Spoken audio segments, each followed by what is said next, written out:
atas kebutuhan hidup minimum. Gajinya di bawah standar sehingga sudah sepantasnya dia merasa haknya tidak terpenuhi, motivasi belajarnya menurun sehingga akan berdampak pada turunnya kompetensi ketika dia mengajar. Dia tidak mengerahkan semua kemampuannya karena dia merasa hak saya saja tidak terpenuhi.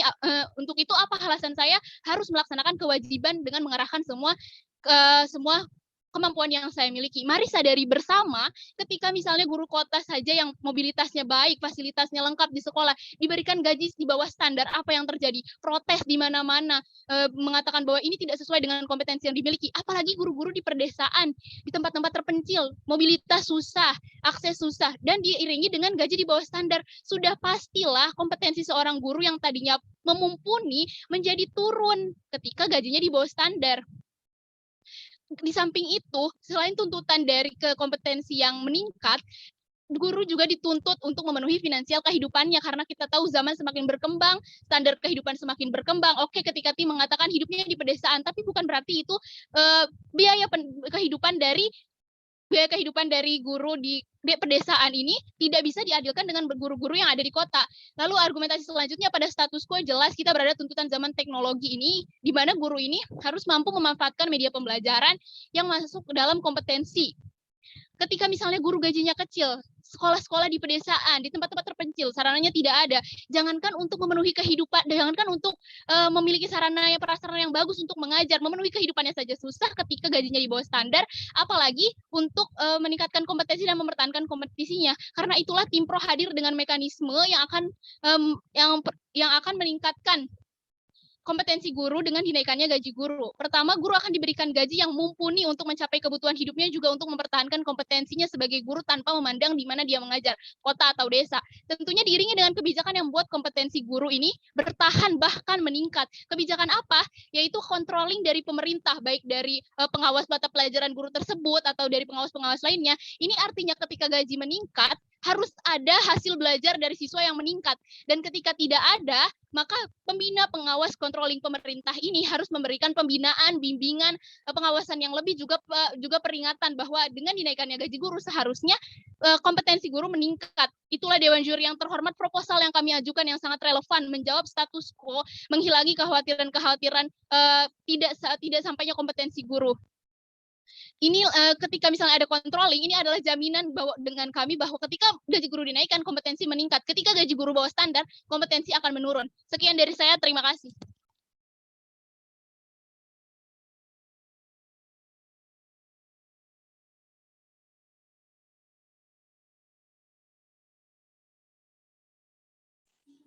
Oke, baik. Terima kasih kepada pembicara pertama dari Tim Pro.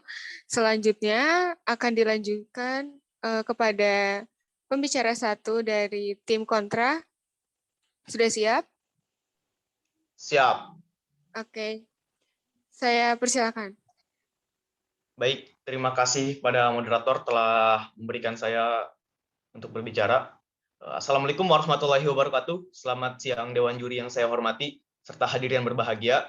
Sebelumnya izinkan saya untuk memperkenalkan diri. Nama saya Muhammad Rahman, dan juga lalu izinkan saya untuk memperkenalkan anggota-anggota tim saya. Yang pertama, pembicara satu, saya yang bertugas sebagai untuk memaparkan definisi, latar belakang, mosi, sekaligus memaparkan poin-poin penting argumentasi. Lalu ada pembicara dua, yaitu Sastia Rizky, yang bertugas untuk memperkuat argumentasi saya dengan bukti-bukti. Lalu ada pembicara ketiga, yaitu Afrizal Nugraha, yang bertugas untuk merekonstruksi debat dan juga memberikan sebuah solusi dan kesimpulan.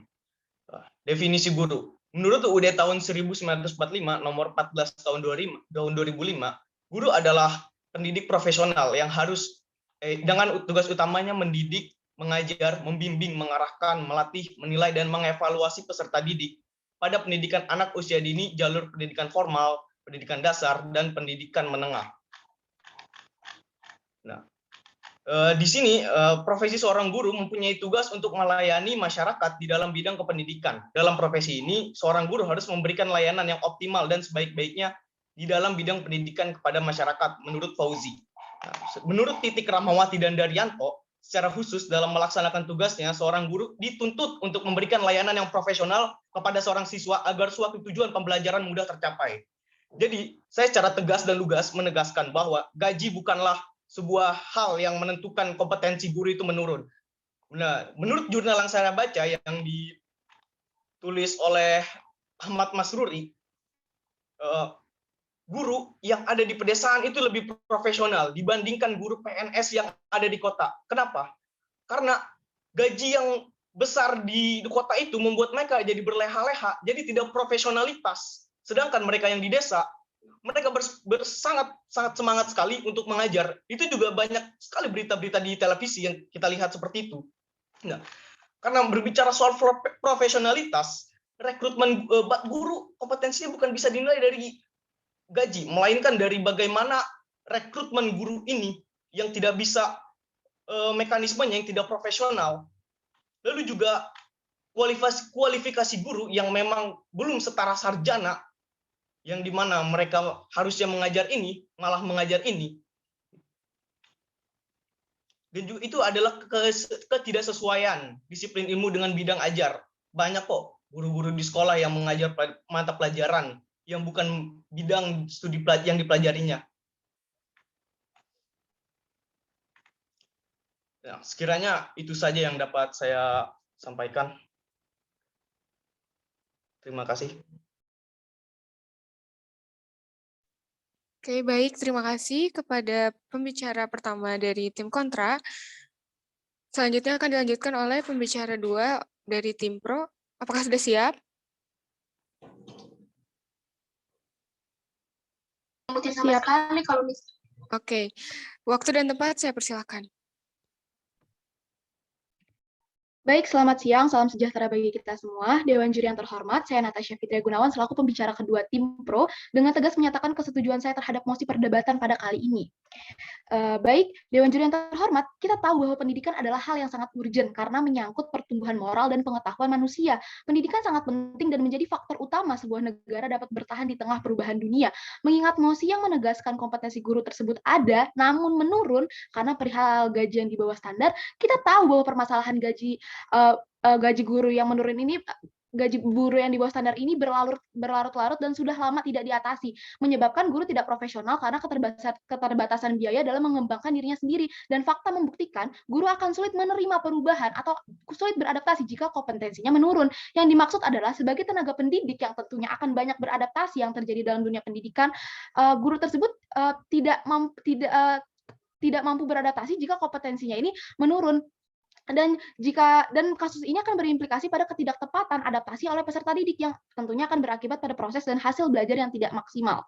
Lalu argumen saya yang kedua, Dewan Juri yang terhormat, patut kita ketahui guru harus mengajar dengan hati dan logika, bukan hanya dengan logika saja. Bagaimana seorang guru bisa mengajar dalam keadaan tertekan karena memikirkan kondisi ekonominya? Permasalahan gaji guru yang sangat di bawah standar ini akan mempengaruhi sisi manusiawi guru yang berimplikasi pada menurunnya profesionalisme saat mengajar dan menyebabkan kompetensi guru menurun. Saat guru dengan kompetensi tinggi lalu tidak diikuti dengan gaji yang seimbang, ini akan berimplikasi pada menurunnya motivasi guru dan profesionalisme yang memang tidak relevan. Sebuah kompetensi guru yang tinggi yang digunakan untuk membangun para penerus bangsa, namun tidak sebanding dengan apa yang ia terima, instansi yang bersangkutan jelas harus dipertanyakan kredibilitasnya. Lalu Dewan Juri yang terhormat, menurut Undang-Undang Pasal 14 Tahun 2005 Ayat 1A yang berbunyi memperoleh penghasilan di atas kebutuhan hidup minimum dan jaminan kesejahteraan sosial. Dalam undang-undang sudah dijelaskan dan ini adalah hak seorang guru untuk mendapatkan penghasilan di atas kebutuhan minimum. Dan seharusnya jika pemerintah menginginkan penerus bangsa dengan kemampuan dan pendidikan yang tinggi, pemerintah harus rela mengeluarkan dana untuk menggaji guru.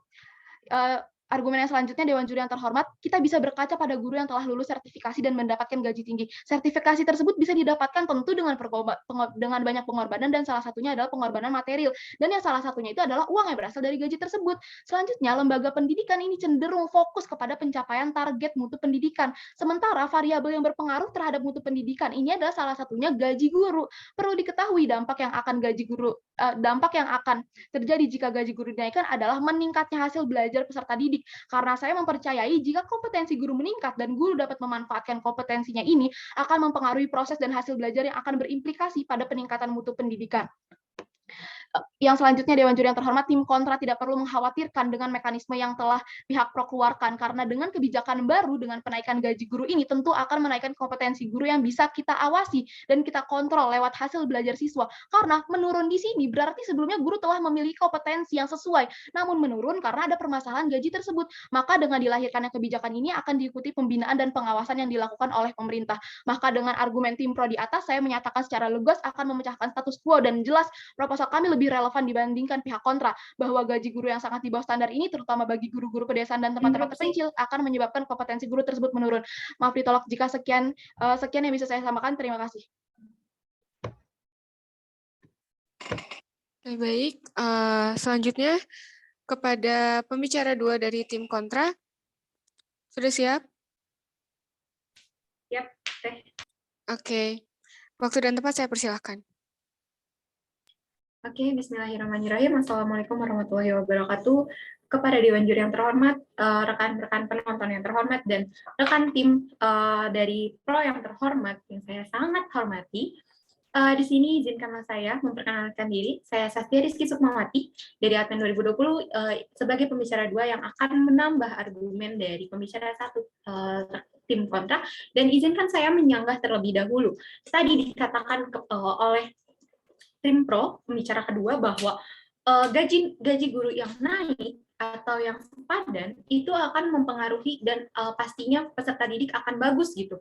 Tetapi ini dilupakan gitu. Permasalahan utamanya dilupakan bahwa sudah banyak guru yang gajinya naik, guru gajinya besar, tetapi dia melalaikan tugasnya, kewajibannya. Memang betul hak perlu dipenuhi, tetapi jika kewajiban tidak dipenuhi, apakah hak itu perlu dipenuhi? Tidak, tentunya. Di sini menurut Supriyadi dalam bukunya Mengangkat Citra Guru dan Martabat Guru, ia mengatakan bahwa masalah guru antara lain adalah latar belakang guru.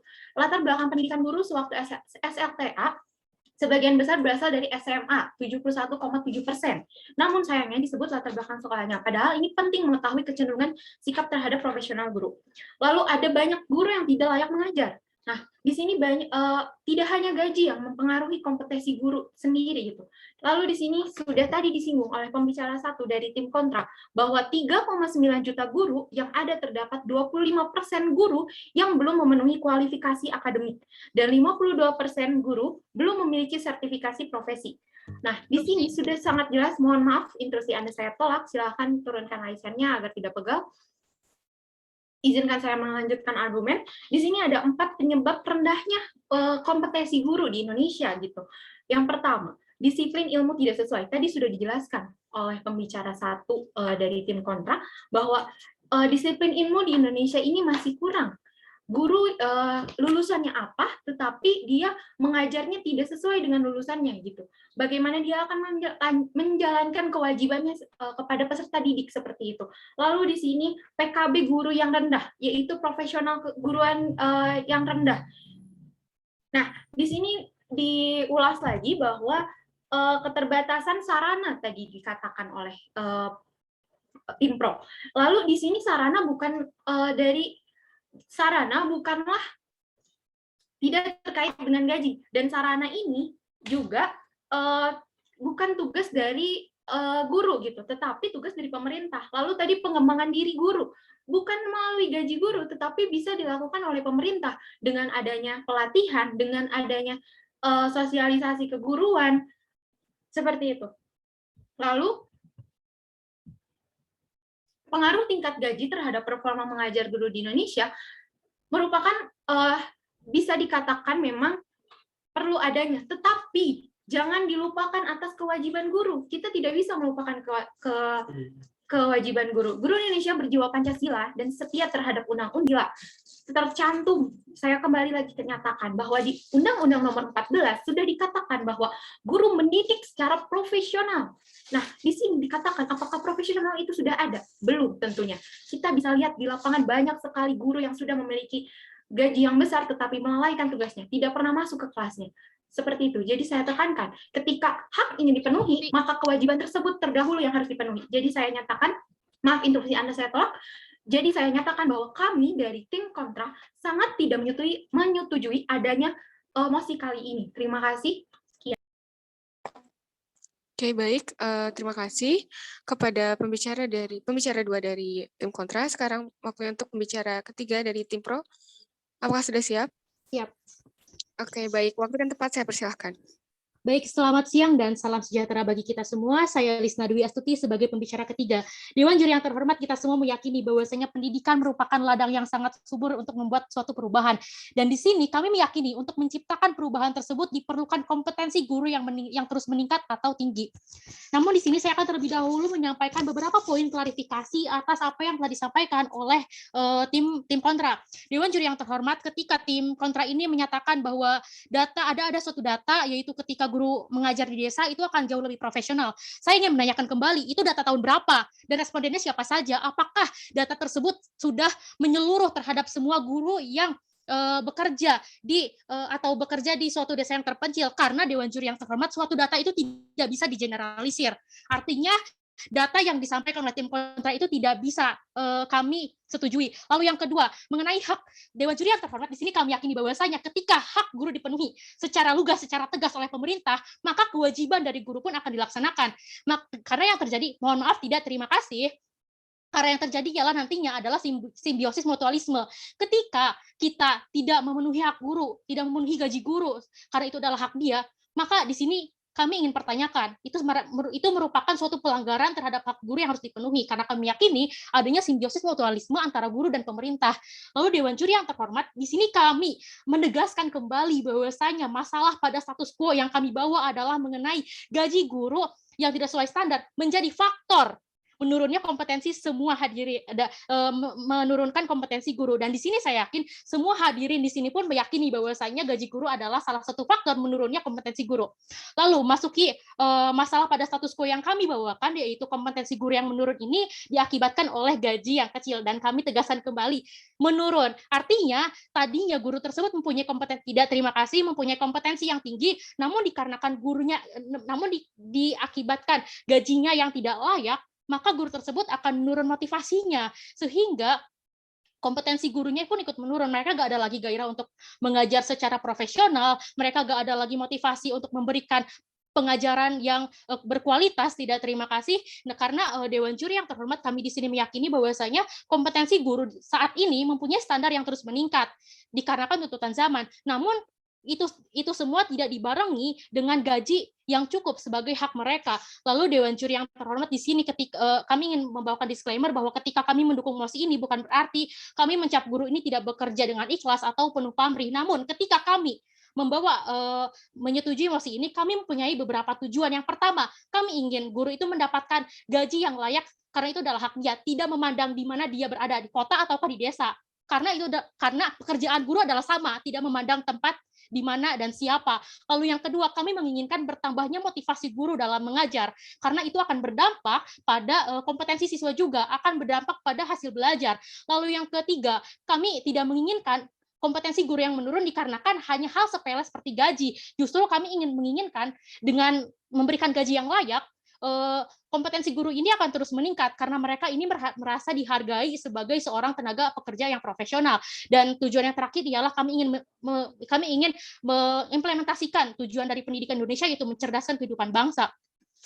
Lalu Dewan Juri yang terhormat, di sini pun ketika kami menyetujui mosi ini akan berdampak pada beberapa hal. Ketika guru tidak mendapatkan gaji yang layak, maka mereka akan sulit beradaptasi dengan perubahan dikarenakan kompetensi mereka yang terus menurun. Lalu gaji yang di bawah standar pula nantinya akan berpengaruh terhadap sisi manusiawi guru, dikarenakan mereka sudah bekerja, mereka sudah lelah membuat beberapa rencana pembelajaran, tetapi tidak diberikan penghargaan yang layak, yaitu gaji. Lalu di sini kami akan bawakan mekanisme bahwasanya yang pertama, gaji guru akan kami naikkan sesuai dengan untuk meningkatkan kompetensi mereka, karena itu adalah hak dari hak guru tersebut. Lalu yang kedua, ketika kami membawakan mekanisme ini akan ada kontrol dari pemerintah, yaitu pemerintah akan memberikan perbandingan ketika gaji tersebut kecil dan ketika gaji tersebut besar, manakah hasilnya yang akan lebih tinggi, kompetensi gurunya siapa yang akan lebih tinggi ketika gaji kecil atau gaji besar. Lalu ketika gaji tersebut tidak meningkat, kami pun akan melakukan pembinaan terhadap guru supaya mereka bisa memaksimalkan hak memaksimalkan kewajiban mereka sebagai guru. Lalu parameternya dari mana mengetahui kompetensi guru tersebut meningkat? Yang pertama, Dewan Juri yang terhormat, kami meyakini bahwasanya keberhasilan siswa adalah peran dari guru, dan yang mana nantinya hasil belajarnya akan baik. Karena di sini kami yakini hasil yang baik ini tercipta dari proses yang baik, tercipta dari kompetensi guru yang mempunyai kompetensi yang tinggi. Dan dengan proposal kami ini akan memecahkan beberapa masalah, yaitu guru akan mengajar sesuai dengan kompetensi, meningkatnya kompetensi guru dan siswa, dan tujuan dari pendidikan Indonesia yaitu mencerdaskan kehidupan bangsa ini akan tercapai. Dan dari proposal kami ini jauh lebih relevan dan efektif untuk meningkatkan pendidikan di Indonesia. Sekian dan terima kasih. Oke, baik. Terima kasih kepada pembicara 3 dari tim pro. Selanjutnya dilanjutkan oleh pembicara 3 dari tim kontra. Sudah siap? Sudah. Oke, waktu dan tempat saya persilahkan.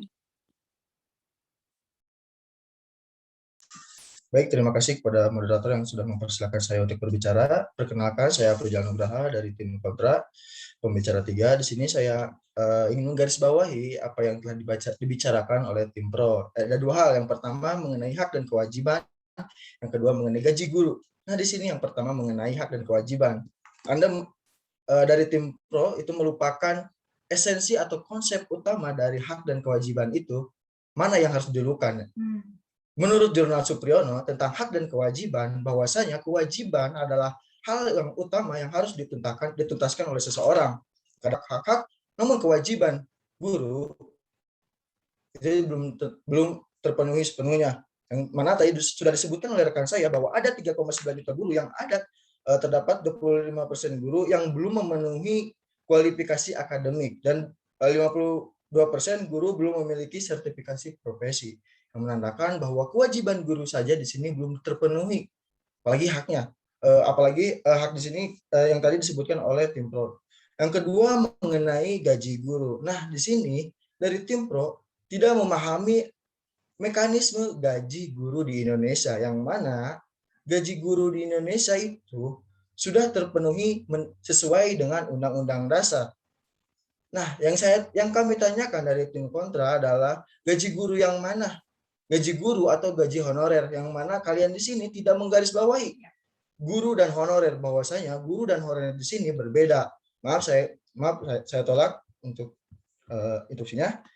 Karena dari itu dapat disimpulkan bahwa kami dari tim kontra menolak dengan keras bahwa gaji itu mempengaruhi kompetensi guru. Mengapa? Karena menurut Peraturan Menteri Pendidikan dan Kebudayaan Republik Indonesia nomor 137 tahun 2014 tentang Standar Nasional Pendidikan Anak Usia Dini, bahwasanya standar kompetensi guru itu ada 4.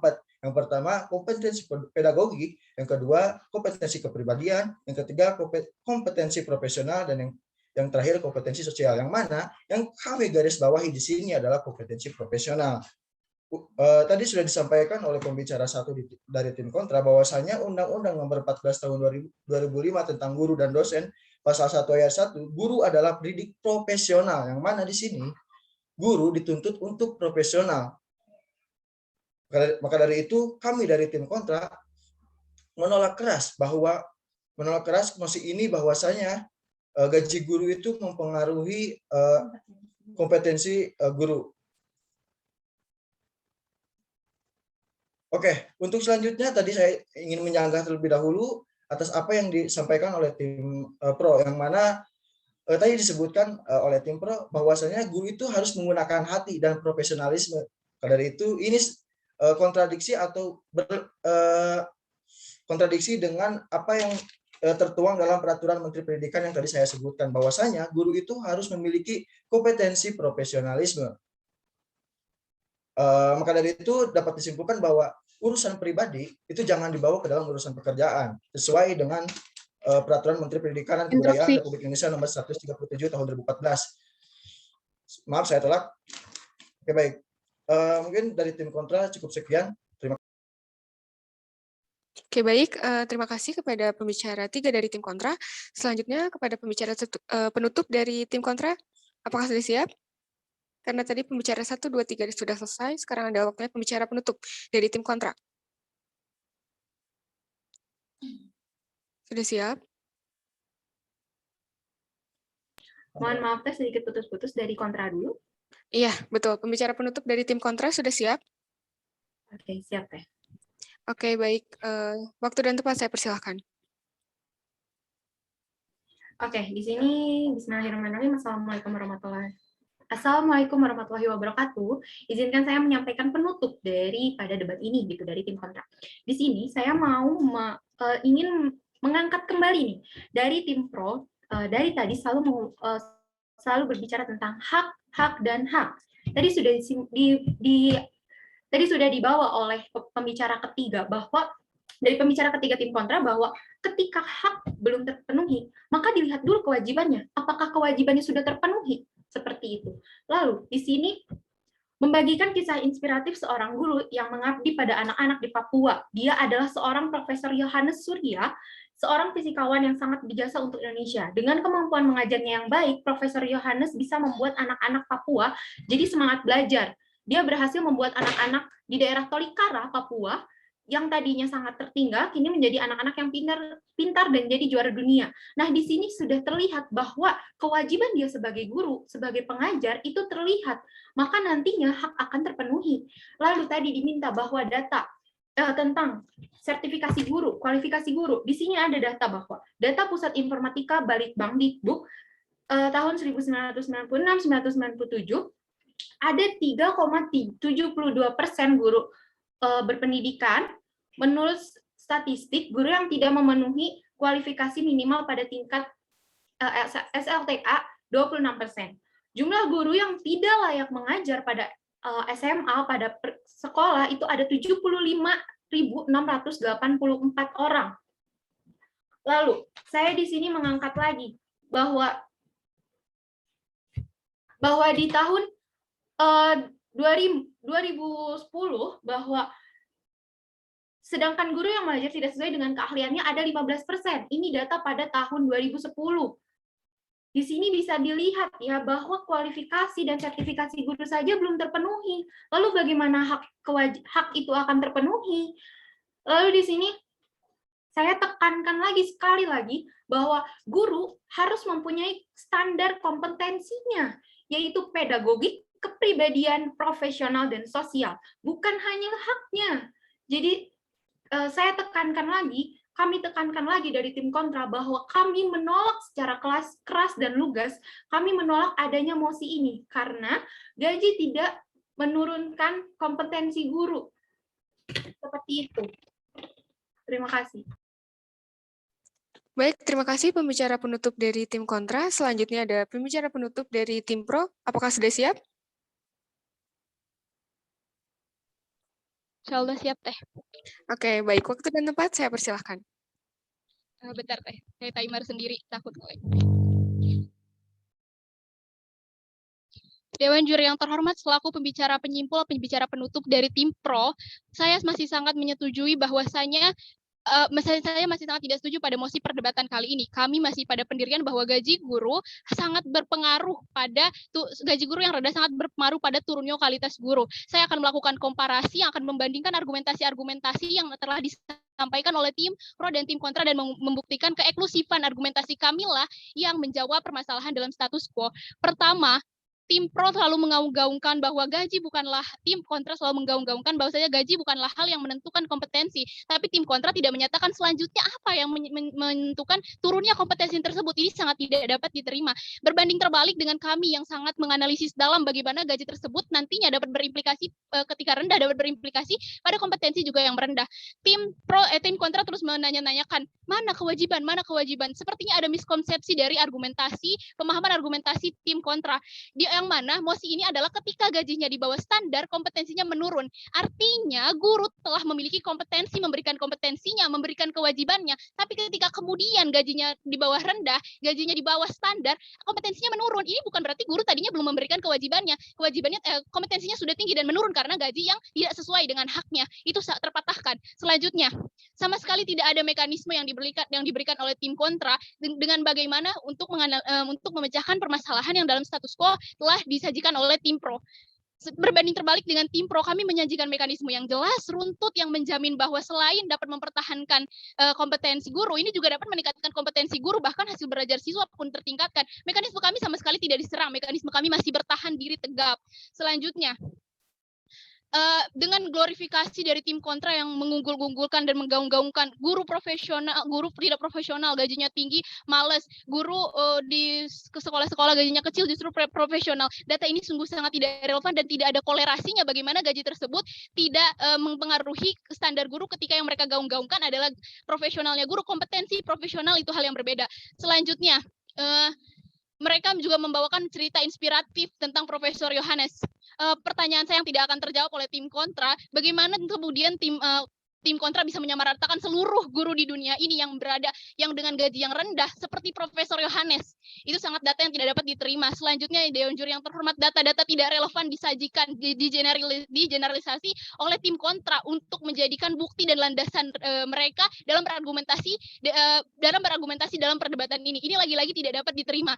Data-data yang disajikan telah kadaluarsa, tidak sesuai, respondennya tidak mencapai apa itu objektif. Dewan Juri yang terhormat, dengan proposal kami yang akan menaikkan gaji guru kemudian diberikan pengawasan akan menjamin peningkatan kompetensi guru dan gaji guru yang rendah. Simpulannya gaji guru yang rendah mempengaruhi turunnya kompetensi guru. Sekian, terima kasih. Baik, terima kasih kepada pembicara penutup dari tim Pro. Boleh diatur dulu ya nafasnya, kita rileks dulu, kita tenang dulu. Tadi udah cukup panas gitu ya. Karena perdebatan yang cukup, wah keren banget ini argumen-argumennya. Oke, boleh tarik nafas dulu semuanya. Buang. Boleh tenang dulu. Oke, baik. Mungkin sekarang selanjutnya kita langsung aja ya kepada juri yang terhormat, Kang Jejem boleh menyampaikan penilaian secara verbal. Oke, bismillahirrahmanirrahim. Assalamualaikum warahmatullahi wabarakatuh. Teman-teman, kita apresiasi dulu. Teman-teman hebat, kita tepuk tangan. Di sini yang namanya debat itu tidak ada yang salah dan semuanya juga pasti punya pendapatnya masing-masing, benar dengan konsepnya masing-masing, dengan argumennya masing-masing. Dan saya patut apresiasi dari tadi apa yang disampaikan sangat luar biasa, bagus gitu kan ya. Cuman dari tadi banyak sanggahan, tidak ada yang direspon, ditolak terus, tapi nggak apa-apa, ini pembelajaran buat kita. Nah, ada beberapa catatan yang ingin saya sampaikan bahwa yang namanya debat, selain kita paham terkait musik itu, yang paling penting adalah penyampaian, gitu kan ya. Siapa teman-teman di sini tadi yang terbawa emosi, panas gitu kan, sampai tahan napas juga mungkin ada. Nah, itu yang paling penting gitu kan ya.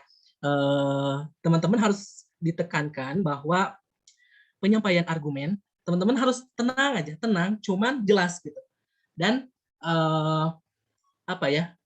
jangan bertele-tele gitu. Teman-teman kalau misalkan punya data, sampaikan datanya, kemudian generalisasikan. Gitu kan ya, tidak usah kesana kemari sehingga kita tahu nih, oh arah obrolannya mau dibawa ke sini, arah argumennya ke sini, kita juga paham. Terus artikulasi, jelas ya, kalau misalkan menjelaskannya terlalu terburu-buru, ada beberapa kata-kata atau kalimat yang istilahnya kacaletot. Nah, itu yang harus kita waspadai gitu kan ya buat selanjutnya.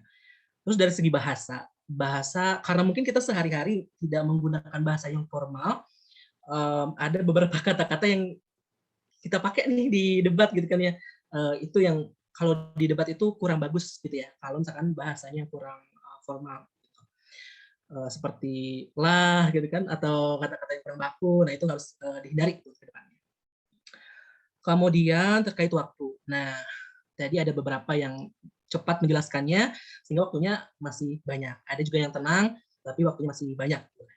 Dalam debat itu teman-teman harus mengatur seberapa banyak waktu dan seberapa argumen yang akan disampaikan.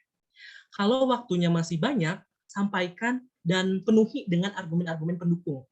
Jelas, argumennya harus berbobot istilahnya. Jangan sampai asal berargumentasi. Kalau misalkan waktunya sudah mau mencapai akhir, teman-teman langsung simpulkan apa yang teman-teman sampaikan. jangan teman-teman misalnya gimana ya, kalau di dalam debat menerobos waktu itu rada gimana gitu ya. Maksudnya kita harus perhatikan itu. Karena kita orang yang tahu aturan, taat aturan, dan kita harus patuhi itu. Kemudian catatan saya, karena online, jadi saya nggak tahu nih teman-teman gitu kan ya. Tapi yang saya lihat ada beberapa peserta yang fokus teks. Jadi baca teks, saya nggak tahu nih teman-teman baca teks atau enggak. Tapi yang saya lihat baca dulu, sehingga kalau misalkan ada yang kelewat itu nggak nyambung si argumennya. Itu yang teman-teman harus pahami gitu ya. Yang namanya debat, kalau offline kita benar-benar face to face gitu kan ya, satu tim dengan tim yang lainnya menyampaikan gitu. Nggak ada, paling cuma nyatat poin-poin pentingnya aja. Kemudian tadi ya harus tenang tapi dengan argumen yang jelas. Nah, di simpulan sudah tepat, bagus. Cuman tadi tergantung argumennya masing-masing ya. Kemudian, oke. Selesai nih, kita udah nih ya debatnya. Nah, coba saya minta dari setiap perwakilan, baik itu pro, bukan pro ya, adpen sama tekpen ya. Silahkan masing-masing satu orang saja perwakilan untuk mengapresiasi kira-kira apa yang kelebihan serta kekurangan dari masing-masing tim, gitu ya, terhadap tim lawan. Ngerti nggak maksudnya? Nah, oke. Coba saya pengen dengar dulu dari Tekpen ya, boleh?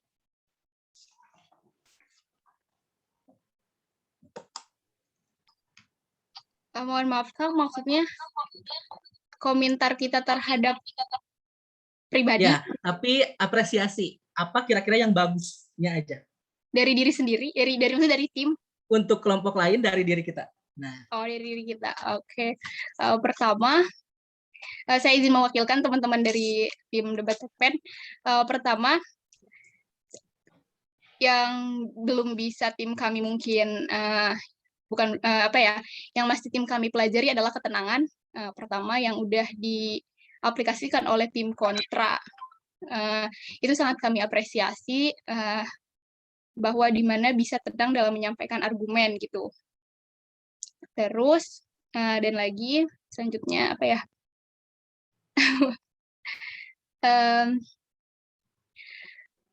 ke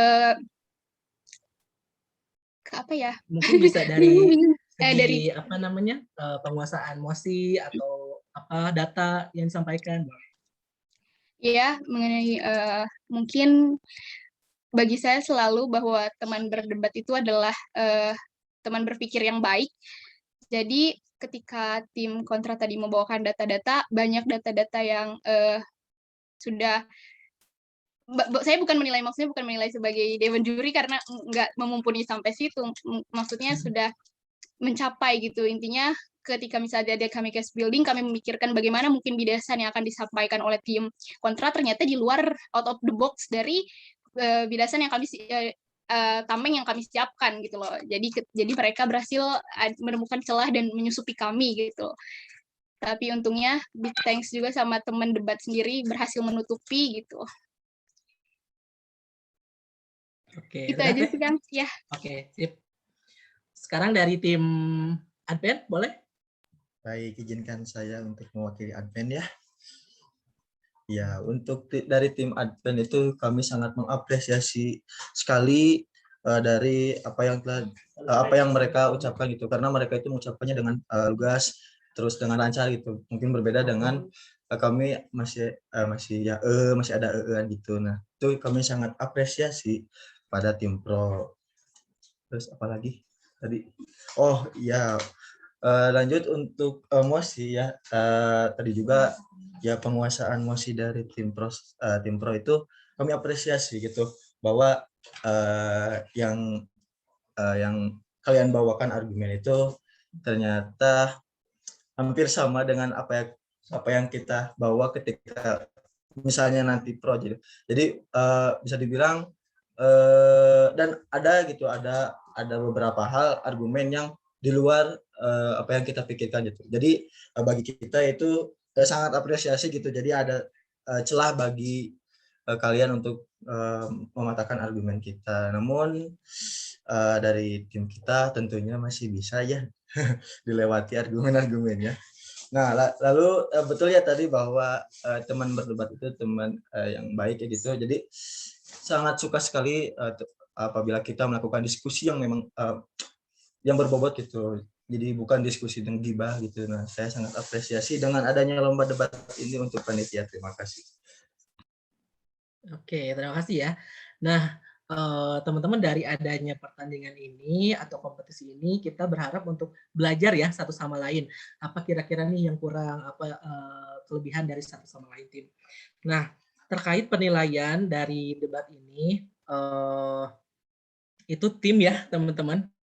Saya juga menilainya tidak hanya keseluruhan, tapi satu orang mungkin di satu tim itu ada nih satu orang yang bagus, tapi ada tim yang anggotanya misalkan mohon maaf masih kurang gitu kan. Nah itu nanti kita akumulasiin jadi satu nilai. Menang kalah biasa, jangan sampai teman-teman down, tapi harus dijadikan sebagai motivasi untuk kedepannya. Dan bagus ya Tes Ilmi dan panitia yang lain, ini tim kita ternyata fakultas tuh banyak loh tim-tim yang berpotensi gitu kan ya, dari Tekpen, dari Adpen dan jurusan-jurusan yang lainnya. Kemudian apalagi ya sebenarnya masih ada yang ingin saya tanyakan, tapi sudah cukup terwakili teman-teman. Apapun hasilnya, ingat apapun hasilnya itu yang terbaik, dan usahakan kita harus selalu belajar.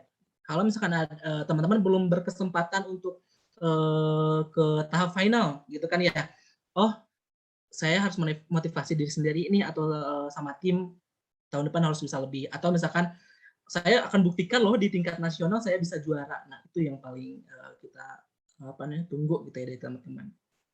Gitu, semangat buat tim Tekpen, tim Adpen. Nggak ada yang benar dan nggak ada yang salah, cuman tinggal kita mengetahui nih siapa kira-kira yang akan mewakili dari kompetisi final ini ya untuk ke besok final. Terima kasih banyak, tetap semangat dan jangan lupa untuk selalu belajar. Hargai sebisa mungkin apa yang teman-teman dapatkan dan jangan lupa untuk bersyukur. Terima kasih. Assalamualaikum warahmatullahi wabarakatuh. Waalaikumsalam warahmatullahi wabarakatuh. Terima kasih kepada Kang Jejem yang telah memberikan penilaian secara verbal. Oke, untuk Akang Teteh, peserta dan seluruhnya yang ada di room ini boleh kembali ke main room atau ke room utama gitu ya. Untuk menunggu hasil dari